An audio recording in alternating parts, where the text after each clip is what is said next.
Sabe aqueles primeiros minutos super cruciais depois de um trauma na cabeça? Cada segundo ali conta. Hoje a gente vai mergulhar fundo no método que os médicos usam para avaliar a gravidade da lesão. É quase um trabalho de detetive, sabe? E que pode literalmente salvar vidas.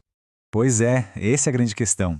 Não é só um protocolo, é uma verdadeira corrida contra o relógio.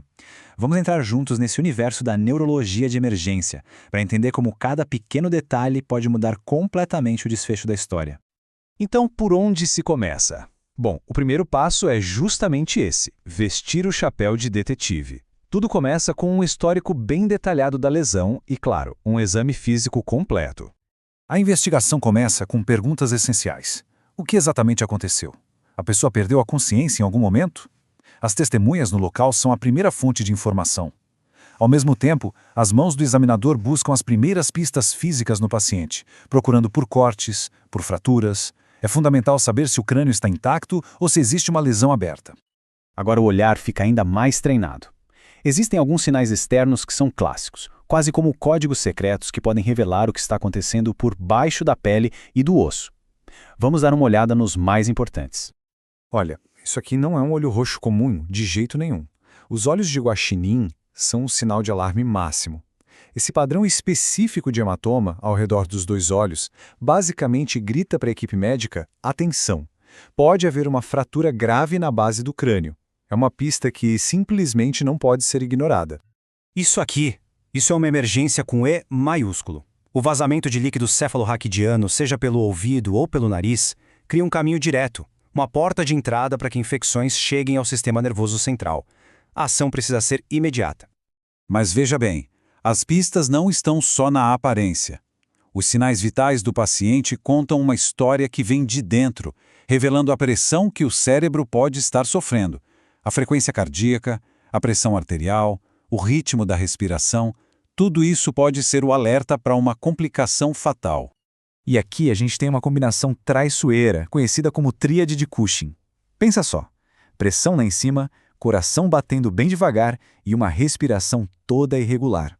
Juntos, esses três sinais são um péssimo presságio. Indicam que a pressão dentro do crânio está tão alta que está esmagando o tronco cerebral, a parte mais vital do nosso cérebro. É uma emergência absoluta. Com todas essas pistas iniciais coletadas, os médicos precisam de uma forma de organizar tudo isso. E é aí que entra uma ferramenta padronizada, objetiva para medir o estado mental do paciente, a famosa Escala de Coma de Glasgow, ou GCS.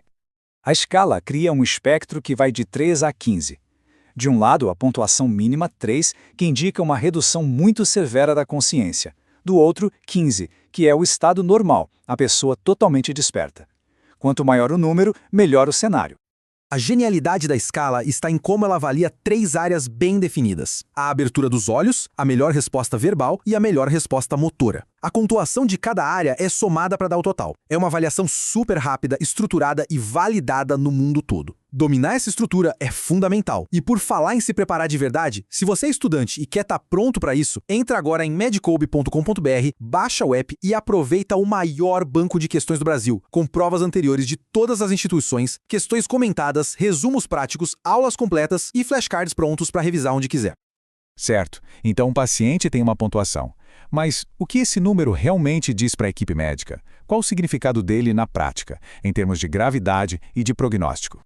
Basicamente, esse número ajuda a separar os pacientes em grupos de risco. Uma pontuação de 9 ou menos é um sinal vermelho piscando. Significa coma. Para esses pacientes, a atenção é máxima. E muitas vezes é preciso proteger as vias aéreas com intubação, porque o risco é realmente iminente. E aqui está o pulo do gato, talvez a parte mais importante de todas. Um número isolado é só uma fotografia do momento. O que realmente importa é o filme. A tendência da pontuação é tudo. Um paciente que cai de 14 para 11, por exemplo, preocupa muito mais do que um que se mantém estável em 11. Essa queda indica que algo grave está acontecendo dentro do cérebro e isso exige uma ação imediata. Então fica claro que essa avaliação estruturada é muito, mas muito mais do que só um número. É uma ferramenta vital que impacta diretamente o que vai acontecer com o paciente.